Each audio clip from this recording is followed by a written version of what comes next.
Well, welcome everyone. I think we're going to go ahead and get started.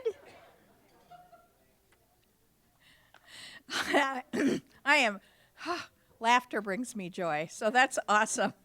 I'm Lisa German. I'm the University Librarian and Dean of Libraries here at the University of Minnesota, and I'm so glad you could join us this evening for a Feast of Words, our annual event for the Friends of the Minnesota, for the Friends of the Minnesota Libraries, members of the Campus Club, and anyone with an interest in our speaker and the topic of tonight's presentation. This event provides an opportunity to shine a light on the impactful faculty research being conducted across our great university. A sampling of past presenters include Dr. Keith Mays, Mike Dockery, John Wright. Yeah? Yay! Shout out for John, yes?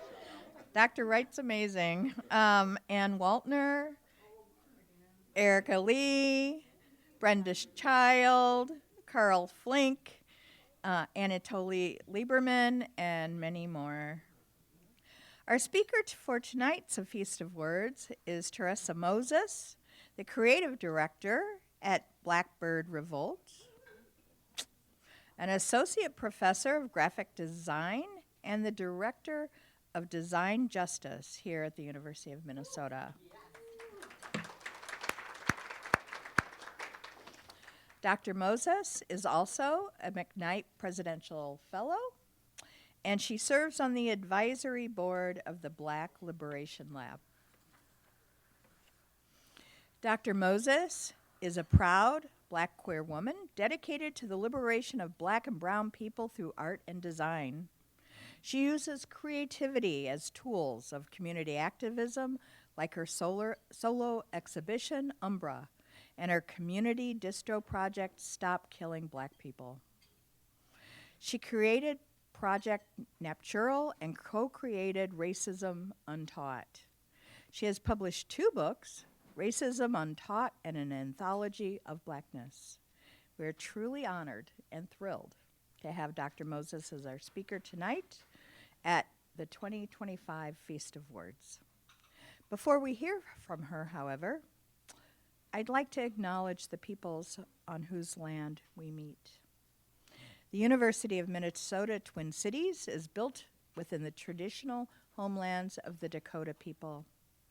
It is important to acknowledge the peoples whose land we live, learn, and work as we seek to improve and strengthen our relations with tribal nations. We also acknowledge that words are not enough. We must ensure that our institution provides support, resources, and programs that increase access to all aspects of higher education for American Indian students, staff, faculty, and community members. And now please join me in welcoming Dr. Terresa Moses.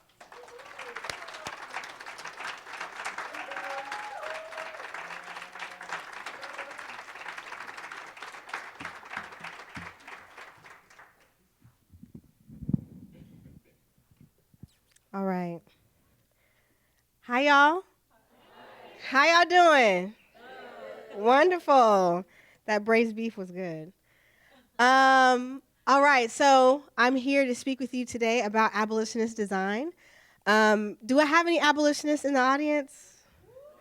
Yes. Okay, awesome. So hopefully, y'all are able to grab onto this, digest it, use it as you continue in your own work.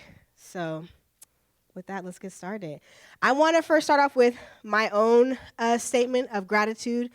I like to honor my ancestors. Without their work, their dedication, their fighting for my freedom, I would not be here today. As the only Black professor in the College of Design, out of 80 faculty, that is a huge deal. I'm a tenured associate professor, and so I give all of my gratitude and my honor to my ancestors. Okay, so I am here in front of you today for a number of reasons, this fabulous suit being one of them. But first, I am an organizer and activist. I do a lot of work specifically around abolition, Black liberation, anything for Black people. That spills over into a lot of my work. I am a professor, an associate professor here. I teach classes in design justice. I teach classes that intersect design and anti-racism. So that is what you'll know me for if you are a student. And even if the class is labeled whatever, branding, packaging, we're gonna talk about Black people, we're gonna talk about racism, we're gonna talk about oppression. And so that is sort of my brand.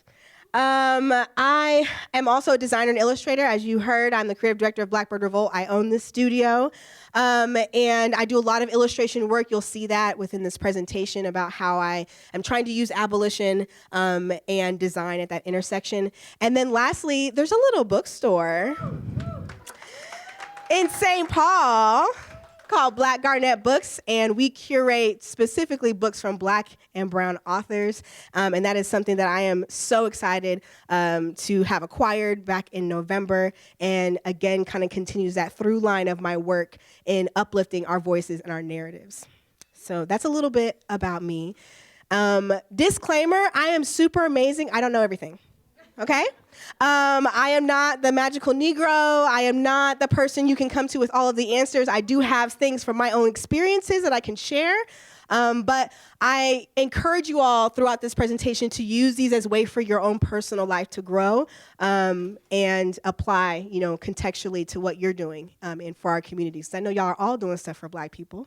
Y'all are all doing stuff for abolition. I know y'all are all doing stuff to fight for our freedom. So I encourage you to push forward in that today. All right, so I'm going to break this down into 3 parts of this presentation. And the first one is being to disrupt. So when I think about abolition, I think about first being introduced to something like a term or an ideology like abolition or even anti-racism, things that get thrown around a lot, decolonization, all these things. We have to first disrupt, and I'll talk a bit about that. It's probably my longest part of this presentation, because that's really, it's an introduction. It's super important for us to understand like our own ways in which we perpetuate some of these things. The second area in abolitionist design is to dismantle. So once we disrupt, we then begin to take apart. We're dissecting, very research oriented, but we're dissecting, we're taking apart, understanding that system really well so that we can build something that doesn't oppress us. And then lastly, to destroy. I know it's a scary word, but just like abolition, that is exactly what we're doing. We're destroying and reimagining, recreating things that are going to be a benefit for all of us. I think about design. I think about creating something for the people of us, the people of us who are the most marginalized. So we think about the Black, trans, disabled, all of the things, neurodivergent, whatever. We want to design for those folks so that benefits all of us, okay? And so when we think about destruction, beautiful growth can come from that. So this is how I'm gonna break up my presentation. This is how you'll know I'm almost finished when I get down to the last one, destroy. All right, so to disrupt. And I have a lot of really cool quotes, so if you got your phone out and you wanna take photos, please do so. But the first thing I think about when we're talking about disruption and what it means to actually really become like someone who's a freedom fighter and abolitionist for our communities is to understand our own positionality. And our positionality in the context of all sorts of oppression. This is a lifelong process. This is not something that you just take a little training on and now I understand my positionality and now I'm good to go and like I can do whatever I need to do for community. It's an ongoing process, and it's super important for us to start there in our disruption when we're thinking about who we are and how we show up and how we're being perceived in our communities. So this quote here is by Bayard Rustin. Y'all know who Bayard Rustin is? Okay. He says here, "It occurred to me shortly after that there was an absolute necessity for me to declare homosexuality because if I didn't, I was a part of the prejudice. I was aiding and abetting the prejudice that was a part of the effort to destroy me." I think this quote really sums up what it means to understand our own positionality and why, if we do understand it, we have to be loud about it. And Bayard Rustin right here is talking about coming out. You know, if I was in class, I'd be like, what is Bayard Rustin talking about right here? He's talking about coming out. He's talking about I can be a black man in the civil rights era and also be gay.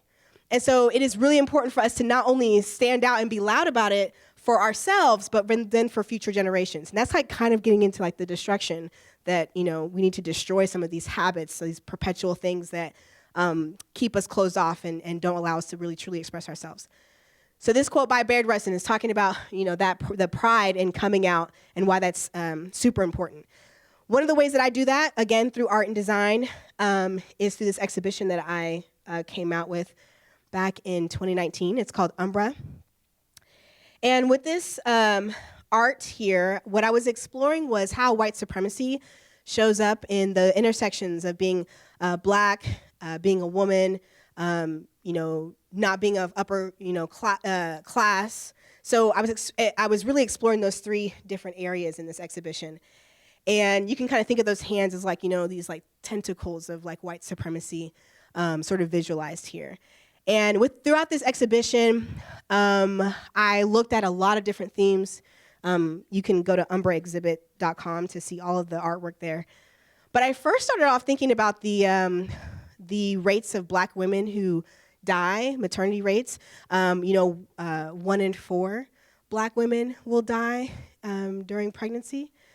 And that's an element of racism and oppression. And so I wanted to really explore that by thinking about, like, you know, what does that mean? How white supremacy not only, you know, kind of sets off this death that happens in the womb, but also sort of carries down this trauma. So that was my first way. That was my first thing exploring it. And also, when I create these exhibitions, it's never like I come in with an outline and I know exactly what it is that I'm going to do. I just wanted to like express this thing.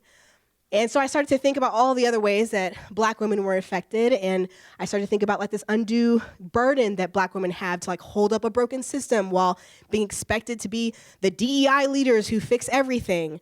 I thought about like the religious system and how it controls black women and holds our voices in, and you know, and then also with this type of stuff, as you are exploring your own positionality and how maybe it's negatively affected by oppression, how it oppresses other people, it's also really important for us to think about liberation. And so, you know, I have an image there that I just like kind of drew, you know, what does just a black woman free, you know, naked look like? And so those are just a few of the themes that I was exploring. But I looked at like, you know, white gaze, and I looked at control and like this savior complex that we deal with, and, you know, danger and being considered the angry black woman, and undue burden, and then also that liberation, which I think is super important for us to think about and not get stuck so much in the oppressive piece. With those pieces, I also had tangible pieces that I worked in. So when I looked at white gaze, I got a whole bunch of my white allies and friends to stand around a 360 camera. So when you put on this VR headset, you'd see all these white folks looking at you. Just trying to kind of give you the idea of what it's like to be, you know, a black woman living in Minnesota. And excuse me.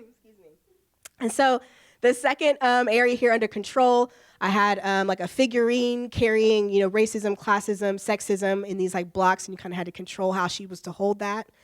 The third one was black tissues for white tears. The fourth one was about just me screaming into a mic. You listen to it, it's great. Burden was I hand painted these phrases on these weights, and you put them in this vest, so you ended up holding like 50 pounds after you put it all in. And then the last one was like, what does it mean to like rebuild our world? So I had these Legos here. And so we had this beautiful exhibition, brought all these black women together, had this beautiful panel, and it was wonderful. We had tears, we had laughter, we had all kinds of things. And this happened with just me exploring first my own positionality. And so I just wanted to show that as something being very impactful when you start to look at your own self, and then you start to be like, okay, how am I being affected, or how's the system widely affecting people with other identities like me? It brings us in. And so that's what was happening with this exhibition. The point in that is that identity matters. I think a lot of times, well, not a lot of times, we know what's happening in the world right now. Identity actually does matter. It is a really important part of us being able to be creative, to work in community with each other. And so, yeah, that slide is just really important. Identity matters. Marsha P. Johnson, we know, yes. Okay, we have to be visible. We should not be ashamed of who we are. I think that quote is super, super impactful when we talk about, diving into our own positionality and not being ashamed of those pieces, and also not being, ashamed of our past is probably kind of dirty. We wouldn't have wanted to do some of the things we did before, and being able to revise that, make different choices now that we know different things. Okay. Deepa Iyer is a researcher and academic, and she created this model called the social change ecosystem. And if you are interested in understanding your own positionality, of course I redesigned it, y'all. I'm a designer. But if you're interested in looking up things around your own positionality, I really encourage you to look up Deepa Iyer's social change ecosystem.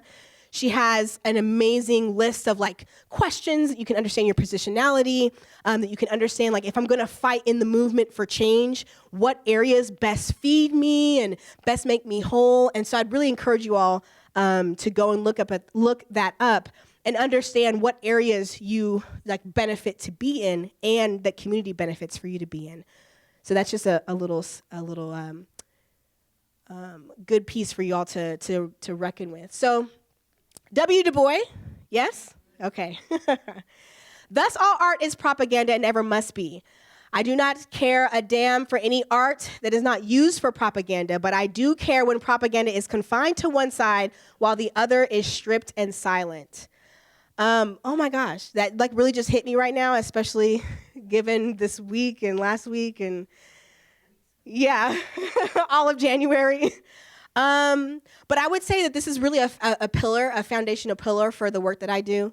I definitely see art as propaganda. So then how am I using my art and my design to be able to push the propaganda of abolition, the propaganda of being queer, how do I, advocate for people like me, people in my communities? And so this is a really foundational pillar in the work that I do. And if you're an artist, I'd say engage with this work here. We do that at Blackbird Revolt. We're opening our studio tomorrow for the first day. And so, we work with partners and organizations and nonprofits, government agencies, for-profits, all of that, who, at cooperatives, thank you, yes, who are doing really amazing things that are focused on our values. And so when we do stuff like our own t-shirt lines and our crew necks and all that, we get to kind of just do our own style. So this was our line last year: revolutionary, abolitionist, and anti-racist. And again, propaganda, When we started Blackbird Revolt, I started with the question, what do I wear to the next protest? And we're 8 years now. So that's us, yeah. So, James Baldwin, yes? Okay. Artists are here to disturb the peace. Another foundational pillar of the work that I do. And also, if you are, when we think about artists, you can be a creative, right? It's not I'm putting a paintbrush in my hand. No, artists, we are telling stories in amazing and beautiful and creative ways. And so you're here to disturb the peace. We're here to reflect what society is doing and then disturb the peace. How can we change this thing, Another foundational pillar of the work. Back in 2020, we know that George Floyd was murdered. This is the foundation of one of my largest projects to date. But then after that, not even 12 months later, Daunte Wright was murdered. Not even 12 months later, Amir Locke was murdered. And the story continues. As I was trying to decompress, again, this is going back into my own positionality, decompress, understand what was going on, why did the city that I lived in hate Black people so much, and not just the city I lived in, right? We know broadly, but I'm just thinking about my own self and where I'm located and why people hate us. I started to draw out type and make these phrases that I was already hearing at protests, seeing what my community was saying. And this type came out of that era for me. And this is just one of the many phrases that I wrote, but I called the type "Stop Killing Black People" because, again, propaganda. But it was a way for me to be really frank about what was going on. I'm from Texas, and so being here in Minnesota, y'all be out here and be upset. And I'm if you upset, let's go outside, let's talk about it, fight about it, come back together, And so, this was one of those things, people are just like, oh, that's a really jarring statement. But like that's what was happening. That is what's happening, right? We talk about, all of the things that are going on, genocides. There's a genocide here, And so this type was a way for me to do that. I'll talk a little nerdy for those of you who like type. I was really interested in creating letter forms that kind of felt like people. And when I think about organizing work, if anyone in here, you've done any organizing work, you know that when people come into the room and we all try to do the best thing, we all come with all kind of trauma. We all come with different ways of working. I'm coming from Texas, y'all here in Minnesota, it's all kind of, things that are going to bump up against each other. But somehow we still end up coming together and making it work, making it fit, and we understand the vision. And so that's kind of how this type kind of was born. And so I had the bright idea. I was just doing it digitally for a long time. And then when Daunte Wright was murdered, we were out on the street protesting in Brooklyn Center. And it was cold. It was like, I don't know, April. And so you had kind of some days where it'd be like hot in the day. And then by the time it hit like 5 o'clock, it starts snowing. It was like weird. And so, we were buying hand warmers, foot warmers, buying gloves, all kinds of things. But we were also trying to think about warming up people, but also keeping us unified. So if you know anything about organizing, the police will target you, right? So if you come in, you have bright green hair, you better wear a hat, and you were really instructed to wear like all black. And so it's like, how can we all look more unified so that we can't be targeted in that way and also stay warm? And so I had the bright idea of like crowdsourcing, funds to like print a whole bunch of hoodies. And so that's what I did. We handed out thousands of hoodies. You probably have seen this type somewhere in somebody's window, somebody's car window, somebody's apartment. Because we not only printed them on hoodies, but we printed them on all these protest signs. And protest signs that were quality enough to where if it started raining, which it really weirdly did, it wouldn't like start melting like cardboard. And so we printed them on thousands of hoodies, thousands of protest signs, thousands of buttons, which like those are all, it's all taking it back from the civil rights era, right? That's what was happening in civil rights, it's how they stayed unified, right? Branded. I love this shot. The juxtaposition of like what we were saying, as a people and like the militarized police, I just think this is a beautiful shot. And this was in the LA Times. Yeah.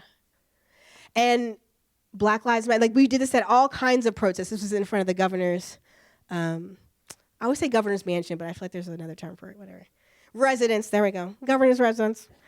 This was in front of that. So we had, we used these signs everywhere throughout the cities. These ended up on the front pages of newspapers. Like I said, we printed buttons. So I was in front of George Floyd Square. And we were passing out T-shirts, because at that time it was cold, so we started printing stuff on T-shirts. And I remember my friend at the time was like, "Isn't that common?" And I was like, "That ain't common. That ain't common. No, I think that's common." Common came over there. The security guard came and got our stuff, and then put it on, and wore it on stage when he performed at the memorial. Now, I will say, like again, the power of propaganda. We don't know what Common is saying right here. He could be talking about how good the cheesecake was tonight. But you do know what he believes in, and that is all power to the people. So that is the power of abolitionist design, right? Yeah. This was a really cool moment, for us working really hard to get these T-shirts out to the community. This project really became something that community adopted as their own. You see people printing it and putting it on the sides of their restaurants. I have an amazing friend and colleague here who printed them on these huge canvas banners and threw them outside of police precincts. There was like Black Fashion Week, and they used the type on their clothes. So it was really cool to see community come together and use the type. I think that's another thing that kind of makes it abolitionist, is like when it's open source and everyone can use it, and it's kind of unified messaging in that way. So after much begging, I did it. I made it accessible for everybody to use. So you can go to Blackbird Revolt to use this and design with it. Not for your birthday parties. Okay, it's for Black people. It's for abolition. yeah, I did all of the letter forms here. So whatever messages you need, really cool messaging inside there. I really did it up. I did it up for for Black people here. So that is available, on our website if you're interested in that. But yeah, this is now an award-winning type face, and we use it quite often at Blackbird Revolt to talk about our work and to talk about Black liberation and abolition. The type lives on. I'm working now on an exhibition that talks about the intersection of indigenous sovereignty and Black liberation with a colleague of mine, Jessica Garcia Fritz, and 20 Black and indigenous femme artists. This exhibition is going to be releasing in November at the Goldstein Museum here on campus on Indigenous Peoples Month, and it's going to run through Black History Month. So time is a really big thing with that. But this typography lives on, is my point in introducing this. It's going to be printed on jackets. Well, it was already printed. I already did it. And now they get to edit their own jackets. So it's going to be a very cool exhibition. I invite you all to come and see that in November of this year. I'm also looking at the intersections of Black liberation and Palestine liberation, and what that looks like. So again, the type is still being used in different uses, different cases, still using things that echo the civil rights movement with buttons and stickers and ways that we can place this on, different items that folks know what we're unified and fighting for. Okay, Audre Lorde, yes? Okay. We are powerful because we have survived, and that is what it is all about, survival and growth. I think about this quite a bit with the 8 years that Blackbird Revolt has been around now. One of the things that, of course, it is very important to me as a professor, we're here on this campus, is education. And when I think about disrupting, education is a huge part of that. And a lot of through lines with my work. There's a little bookstore in St. Paul that is a through line of the work that I do, and that is Black Garnet Books. Got a team member here. Hi, Mecca. New shop dog. That's Chino there. But this is books are really a great way, right, for us to understand a lot of these concepts that can be very difficult, right, for us to be able to conceptualize. And so I just wanted to point that out. If you are interested in educating yourself, Black Garnet is a great place to do that. But I do have some free resources for y'all. Opera was a zine that we published that is for free, and we might still have some printed copies. I might have some at the opening tomorrow. But it's free online at the Blackbird Revolt website. And what this zine does is it really breaks down how you can become involved. And it starts kind of off with the same things I'm kind of talking about, positionality and all those things. But essentially, it's an ode to the lives that we have lost and how folks can, the steps that folks can take to be involved in Black liberatory work. So après, which just means after. So after all of these things have happened, this big traumatic event happened, what do we do now? And I feel like there was a lot of things that was being asked of me and other folks I organized with. They were like, what do we do now? What do we do now? What do we do now? And so that's how this zine was birthed. And so if you're interested in understanding, anything more about positionality, I encourage you to go look at that. It's a free resource for you all. Oh, look at that QR code if you're interested. Forgot I had that up there. And so, yeah, I would really encourage you all to really play into what it means to be educated around a lot of these issues that I'm talking about today.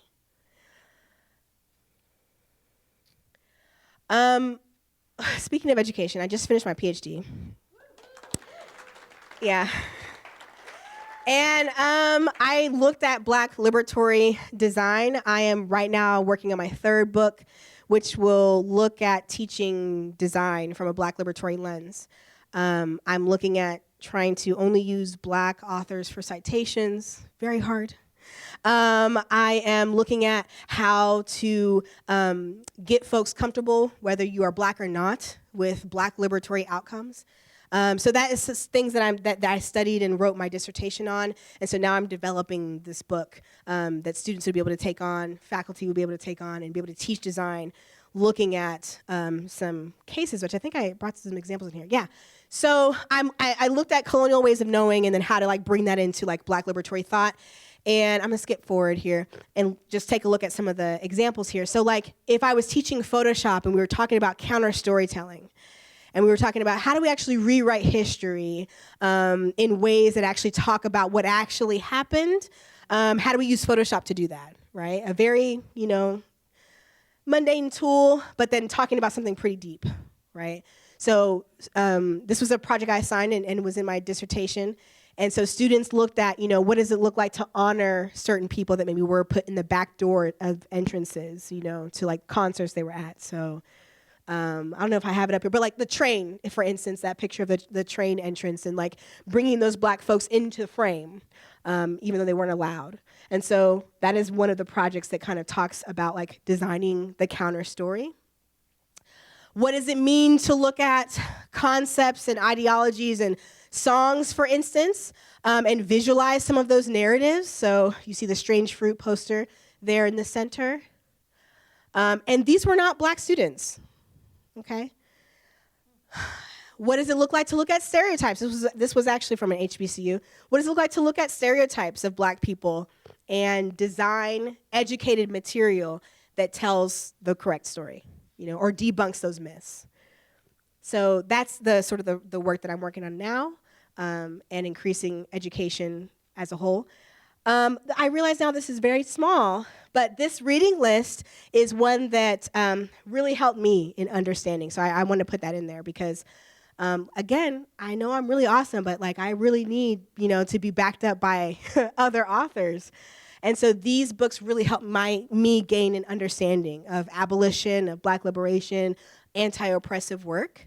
And so I encourage you all to engage with some of these. Also, the two at the bottom, I wrote. So, but yeah, I like to throw this in here for you all. Post-traumatic slave syndrome, that was like the start of my understanding of this work. But yeah. Another point I'd bring out in like trying to disrupt things is listening. And I know that we are all very, we are like on edge listening to what's happening around us right now, I feel like. And so good job for that, but continue that. And we also need to be watchful. And so really paying attention to our surroundings is going to be very important because I feel like even if we are hearing and listening and we hear something being said by people who are in our political administration, we have to also watch what they do. And so when we're talking about disrupting something, we have to truly understand that by being very aware. James Baldwin here says, not everything that is faced can be changed, but nothing can be changed until it is faced. I think this quote is super important when we're thinking about abolition, because to approach something and believe that we need to destroy it, we have to first face that issue is actually a thing. And so by denying the fact that racism existed so long in this country, that is the reason why DEI policies exist, not because we're not hiring off of merit, but it's because white supremacy. If we can't even say that, we cannot even face the problem. And that is the concern for me right now. That's what I'm seeing, is that now we can't even face the problem because we can't even talk about it. We can't even say racism. My program here at the university is being targeted. We can't even say justice, And while everything is really horrible right now, we also have to have hope, right? And I have to believe that my ancestors had hope that one day I'd be in this place, right? So that uplifts me a bit. Antoinette Carroll's a good friend of mine. She runs an organization called Creative Reaction Lab, does a lot of really cool design process stuff, works with organizations to help reframe how they think. And she says here, like all systems of oppression, inequality, and inequity are by design. Therefore, they can be redesigned, really moving us into the abolition area here. Second section, for those of you who are keeping time. Dismantle, okay? So remember we had disrupt. Now we're dismantling. We're taking things apart. So think about a puzzle and taking apart all of the different pieces within that. Another quote by James Baldwin says, freedom is not something that anybody can be given. Freedom is something people take, and people are as free as they want to be. That also just hit me kind of, hard just now. So we can always start at the disruption, but to get down to the where we're at right now, we actually have to do more work. And that means we have to take things. And those things might feel uncomfortable. And that's okay. So this means shifting our focus. Have you heard of this term, decolonization? Yes? Okay. So decolonization, while it might, I think when I was first introduced to it some years ago, it seemed like really radical. But I don't want us to stop at that place. Like, this term is really radical, and then we just kind of say at this place of decolonization.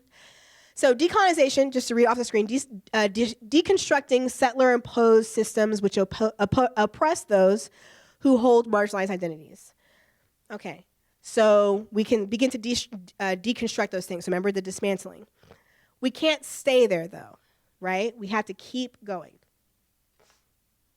So this means not only that, but then we begin to decenter societal norms and begin to validate, value, support, uphold peoples whose identities are marginalized: Black, Indigenous, people of color, disabled folks, queer folks, trans folks, And then we continue to shift our focus and then get into the liberatory part of this thing, which is that place where we all have the healing that we need, the emotional support that we need, the spiritual support that we need. That's parts of liberation. One of the ways that I do work to do this is through a framework that I created with a colleague and friend of mine, Lisa Mercer, and it's called Racism Untaught. We use the design research process to be able to walk you through different design interventions that will have you thinking about the design process as an anti-racist process. And so we continue to shift our focus to a more liberatory, anti-racist, anti-oppressive outcome through this framework. We look at racialized design specifically, but we're called in to do all kinds of oppressive design analysis. But racialized design is quite literally just design that perpetuates elements of racism. I'll give you some examples, like the good professor I am. First one being our first area of design, artifacts. So if you are someone who designs things like spreadsheets, or you design something for your job, I'm trying to think, tangible things that you can hold, social media posts, those are going to be artifacts. And so you can kind of see, what we're alluding to right here with the figurines of the syrup bottles, Aunt Jemima. And that being an example of a racialized artifact. There are many racialized artifacts, but this is just one of those. So it's first category. Second category in racialized design is systems. So if you are in some sort of administration, if you're in something where you are designing processes, upholding processes, those things can be racialized and oppressive, right? So this is an example of, the image is just representative of what we saw during the COVID lockdown, because we're still in a pandemic. During the COVID lockdown, which was people did not have internet access. And you could very well tell who had internet access based on zip code, based on where people lived, which is a racialized, system. So you saw probably some of those articles with kids going to Starbucks and sitting outside to log into school. Or you might have seen people talk about how the decline in the education because people weren't showing up to school. Well, if there's only one computer in the house, who's going to use the computer? Okay, yeah. That's all designed that way, systemically. All right, if you are a person of color in this room, can you please tell me when the last time you heard this question was, right? These are examples of racialized experiences that can happen. Where are you really from? What are you? Those y'all. Okay, I get nodded head. Y'all know what I'm talking about. And maybe you have even asked these questions. Stop. Okay. These are these are examples of racialized experiences. And so while you may not be somebody who creates an artifact that's racialized, you may not be somebody who works in processes and systems and policies. You are definitely someone who affects other people's experiences by your presence. Let's try to make those experiences less racist, right? Less homophobic, less transphobic, less ableist. And we all have the authority and power to do that. It's all part of abolitionist design. We're designing the way that we move about the world this way. So the design research process is one of a 5-step process, and parallel to that, how we've defined that is being parallel to empathy. So people always talk about like the design research process starting with empathy, and what we believe is that it runs parallel. Empathy, radical empathy, you build that over time, okay? A part of the design process.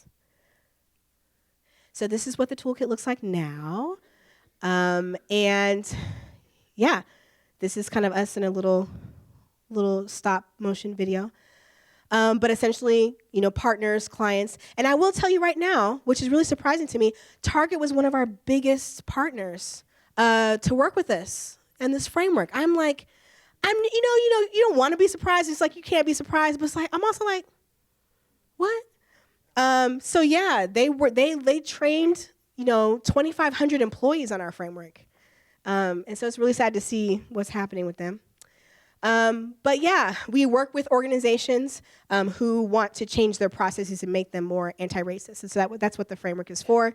We move them through, understanding the context, defining what the problem is, ideating and creating ideas, brainstorming, prototyping, creating something tangible, and then measuring the impact of that. And then if they have to, they can go and start back over again, go back to a different step. It's a very iterative process, the design research process. More beautiful photos of the toolkit. All right. Do we know who Alicia Garza is? Yes? One of the founders of the Black Lives Matter movement. I know it was on the tip of your tongue. If we perpetuate the same dynamics that we aim to disrupt in our movements for change, we are not interrupting power and we are not creating change. We are merely rebranding the same set of practices and the same dysfunctions. Alicia Garza is not a designer, but I just thought that language was so fascinating because, we use that in design, branding, rebranding. And so if we, are not actually, looking at this thing in the most in-depth way, Alicia Garza is saying, we're just rebranding the same thing. We're just taking the same thing that has always existed and being like, oh, well, let's just put a black person at the top of that system. Not good. Just rebranding it, the same dysfunctions. That leads me to our last part here, destroy. For those of you who are, I'm here now. Destroy. Okay, one of the things I already talked about a little bit was counter-storytelling. Counter-storytelling is a really cool methodology in being able to uplift the voices that aren't being told or heard, the narratives that we need to hear. And so it's an element that I use in a project. I believe this is Project Natural. Yes. So Project Natural is a project that, again, I was doing my own positionality work with this. This was when I was getting my MFA.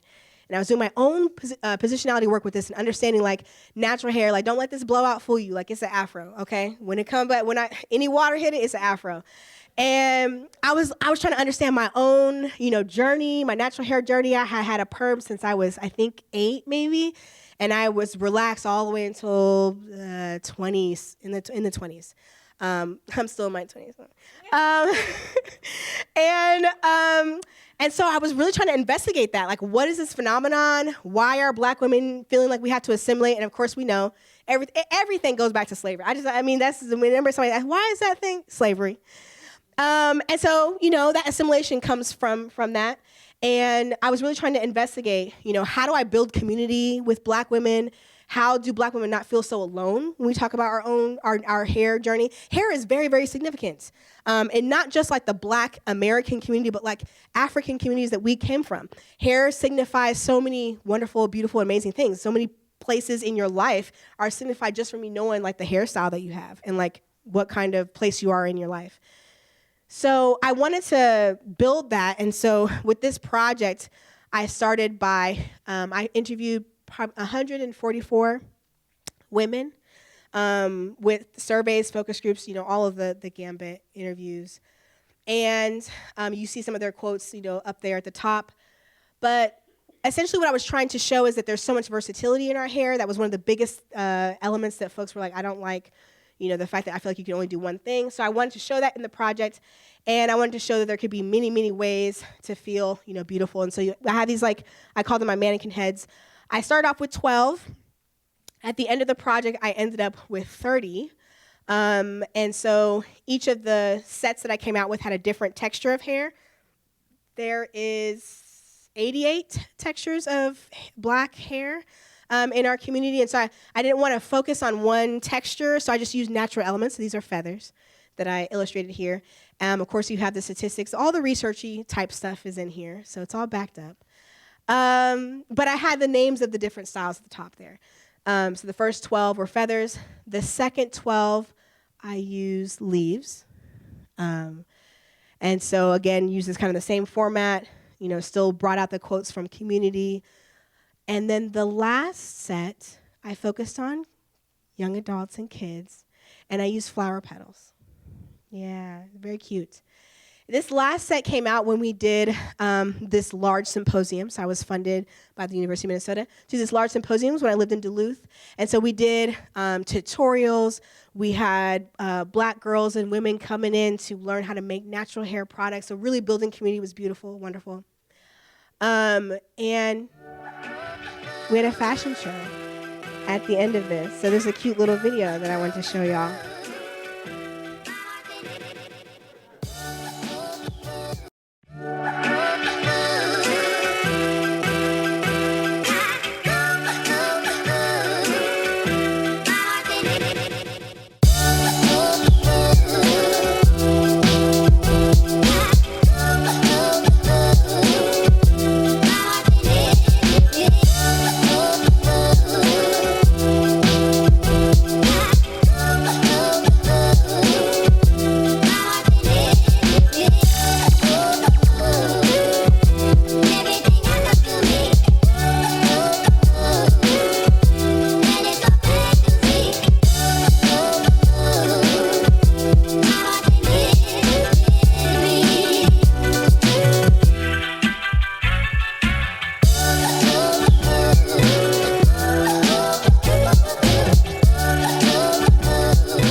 Informative platform, but also we built a ton of community with the project. And, I was looking forward to doing my next one, and then COVID happened. And so, hopefully I'll have a next one coming up here soon.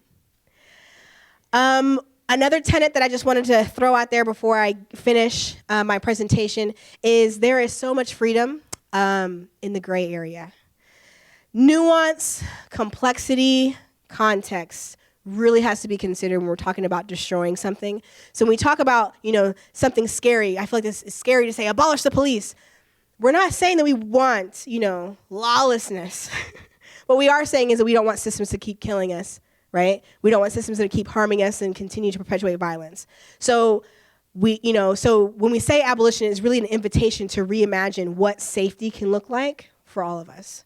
And so when we start to hear some of these things that I feel like we come to these ideologies and these concepts with a very binary thinking, I want you to look back at this grayed out word of freedom, because we have to have nuance and complexity in movements and in liberatory spaces.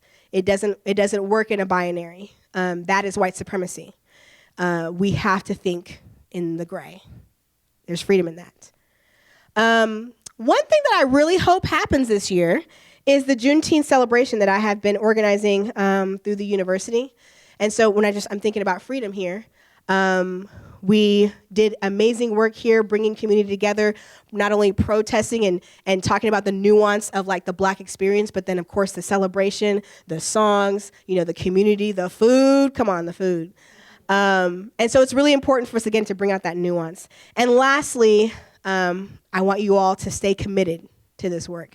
The work is not always glamorous. It is very hard. You may not always love the people that you're organizing with and that you are working with, but we have to remain committed to it. I'm going to end with this quote here by Audre Lorde. She says, "What we must do is commit ourselves to some future that can include each other and to work toward that future with the particular strengths of our individual identities."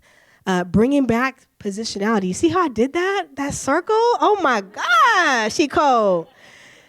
Yes. So going all the way back to that. So I would say that the disrupt, dismantle, destroy is not like a step-by-step process. It really runs parallel with each other. So you need to revisit your positionality and your understanding of how you can contribute, how your identities contribute to a future that includes all of us. I encourage you to do that. It's lifetime work to understand who we are, how we show up, and how we can be good for each other in our communities. So, with that, remember, we are disrupting the status quo. We are dismantling systems of oppression.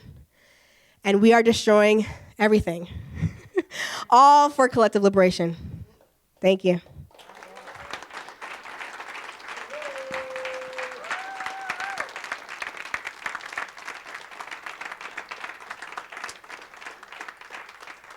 I will now yield your questions. Yes. Well, hello. What's your name? Jenna. Hi, Jenna. You have a lot of titles, but I was curious about the Design Director of Justice. How did that one come to be? Yeah, so I got hired here at the University of Minnesota, and they had something called the Diversity Network, and I was like, I'm not going to be over anything called diversity. And so I spent the first semester deciding what that title was going to be, and so Director of Design Justice is what that became known as. And we run Design Justice as a collective. So we have myself as the director. I do a lot of the nitty-gritty managing stuff, but then we're run as a collective. So we make a lot of decisions in the ways that I would in organizing in community. So I kind of bring that lens towards it, but that's how it came out. Thank you. My name's Dwight, and I just have a quick question. So, you talked about commitment at the end, but right before commitment, you brought up Juneteenth. So I'm just wondering, how can we be committed to Juneteenth? Is this a financial thing? We've just been introduced into this era this month on MLK Day.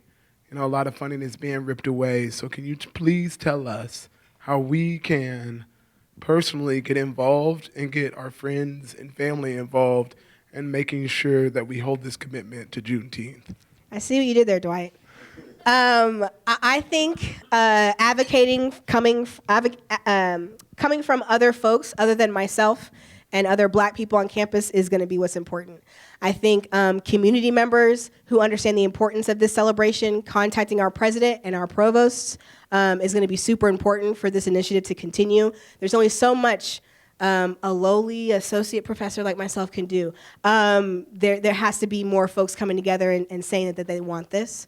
So absolutely, yes, it is a financial thing. There is finances being ripped away from a lot of DEI stuff around the country, right? So it is not just here at the U. But yes, I think that would be a community effort. So if you are interested in seeing Juneteenth happen again this year, I would absolutely say email the president, email the provost, email the OED office, because I can't do it without some sort of support in that way.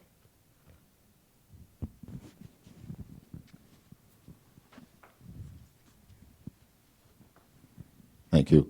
Amelius, good to see you.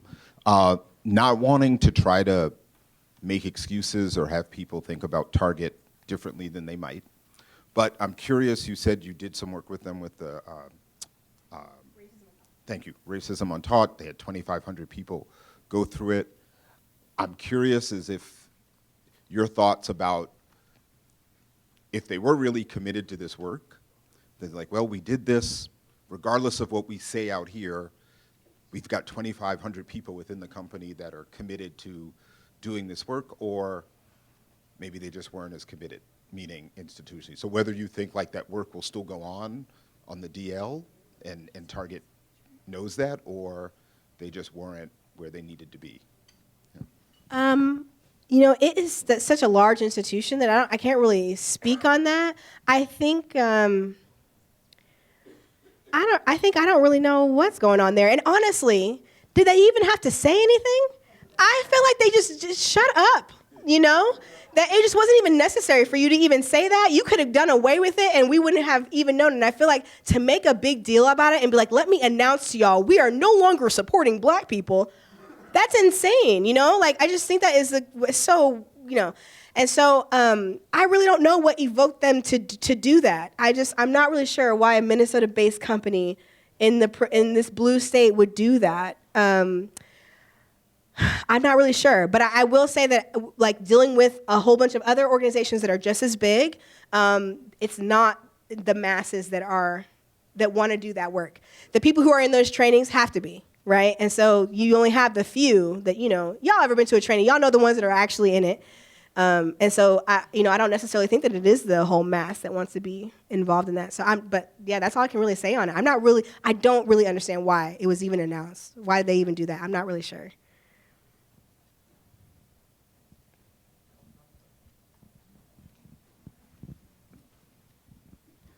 I want to ask, as you have, when you were young and as you were growing older, who kept Not you? too old now. In my 20s. Who kept you sane, and how did they do that? Who was your community? Wow. That's so funny because only a couple people were here when I first walked in, and my mom was FaceTiming me. And my mama, she's my best friend. And I would definitely say it was my mama, who definitely kept me sane through a lot. Like I didn't even, like if we just went through a presentation about my personal life, y'all would be like, oh my God, you still here? And I'm like, yeah, I'm still here. But I would say my mom and then chosen family, for sure. Because, the regular family, sometimes they're not all there. But chosen family for sure. And that was very, very intentional. I did a lot of things to get a chosen family. And when I first moved to Duluth, I didn't know a place existed where you could have less than 2% black people. I thought it was a joke. I promise you, I thought it was a joke. I was like, this is not accurate. There's no way. And then I moved up there and I was like, okay. And so I had to, I made these spaces called Color Connect. And so, I made these spaces. I made friends that are still friends with me to this day, but I had to really be in active spaces and spaces that were black and liberatory, and had people who were non-black who supported those spaces. And that's who I knew could be, that I could trust. I would say chosen family, but my mama, she the real one, for real.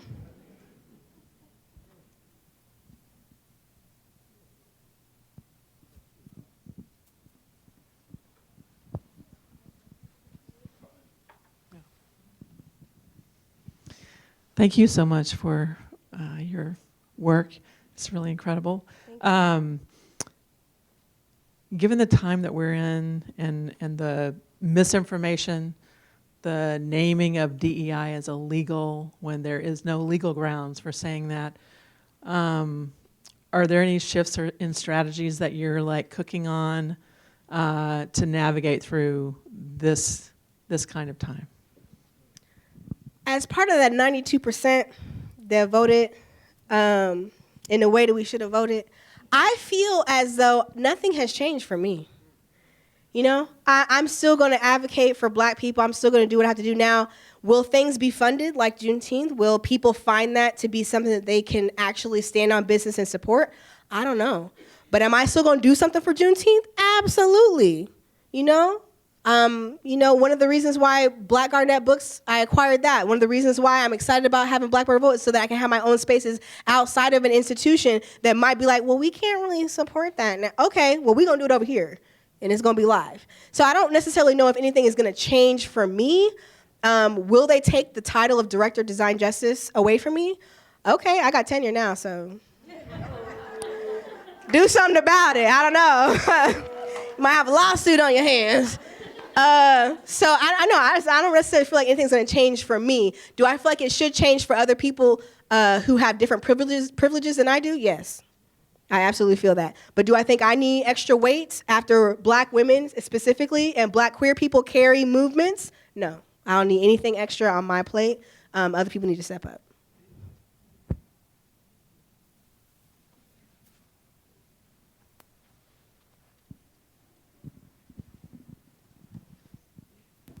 Hi, I'm Cindy. Hi. I'm curious about if you have any thoughts regarding design around transportation justice work, like surroundings, and how the design of infrastructure, streets, signs impacts how people move and how they experience life. All I can offer is thoughts, right? because that's not my area. But I can absolutely give you names of folks that I've worked with on other projects, like urban development projects that are like specific, like the stuff that's happening around George Floyd Square, you know, all of that. I can definitely refer you to some folks who have better, you know, ideology around that because they're in that work. Do I think it's something that needs to be fought for and advocated for? Absolutely. We need to be more accessible. Like, there are plenty of places that we can see outside of the US that have their transportation system on lock. They don't even have cars. You know, I've lived in Europe, like, you know, and so absolutely it should be advocated for. Do I think I'm the expert to talk about that? No, but it needs to be worked on, yes, yes.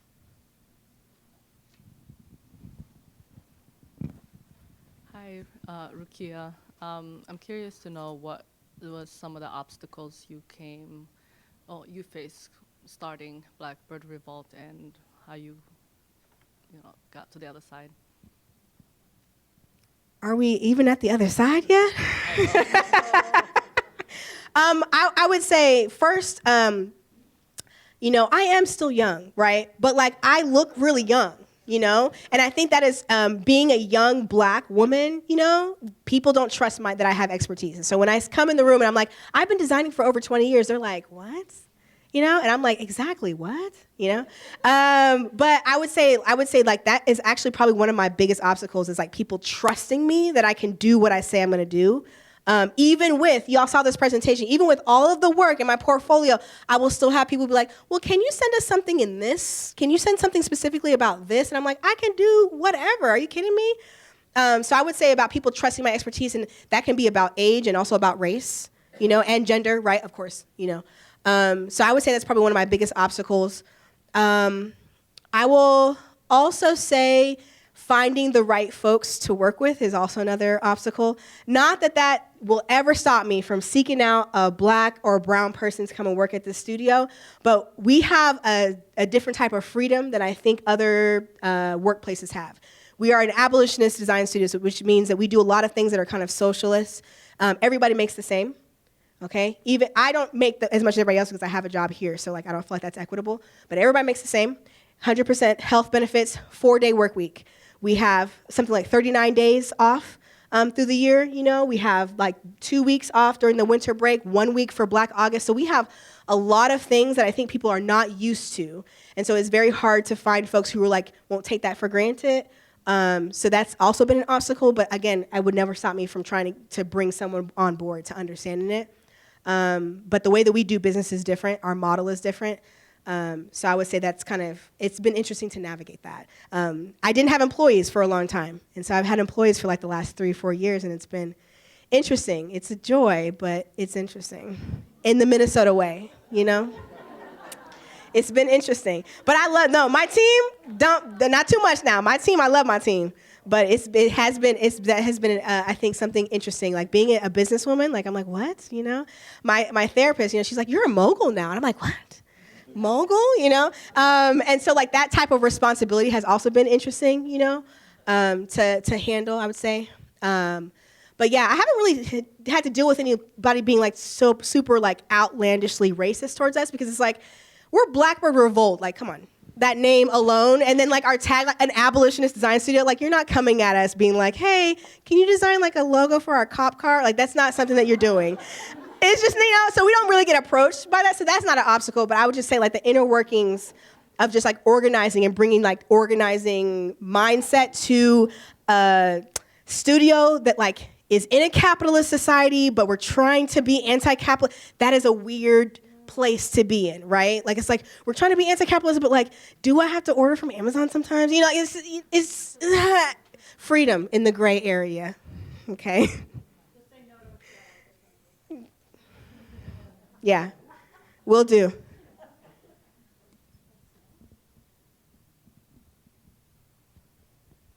Any other thoughts, questions, comments? All right. Thank you.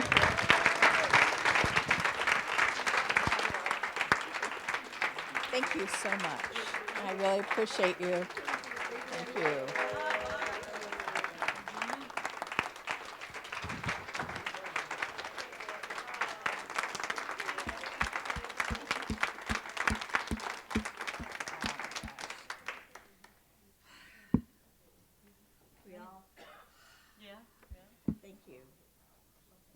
Thank you.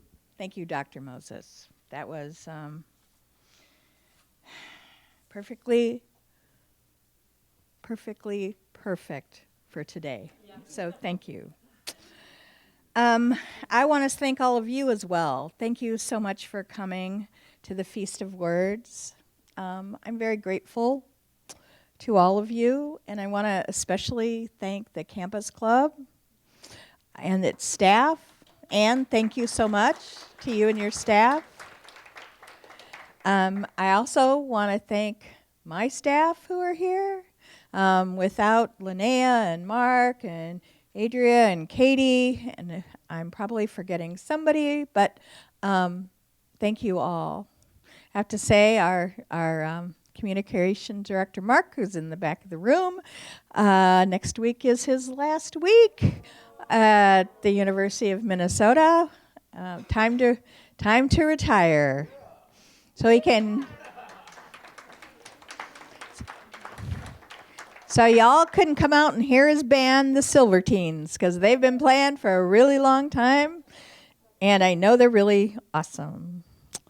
Finally, I'd like to thank all the friends of the libraries who are here. I'd also like to thank my colleagues, Chris and Jody and Patricia, who are here too, and all of you friends of the libraries.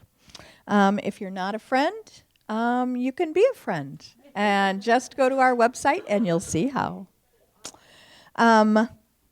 Your support makes these events possible. Please consider joining us on April 9th for our annual Pancake Poetry Reading, this year featuring Roy Gutzman. On April 16th, we'll be hosting what promises to be a very interesting discussion between Dr. Michael Osterholm, Director of the University of Minnesota's Center for Infectious Disease Research and Policy, or CIDRAP, and Dr. Monica Green, an independent scholar whose work focuses on medieval-era pandemic diseases and women's health.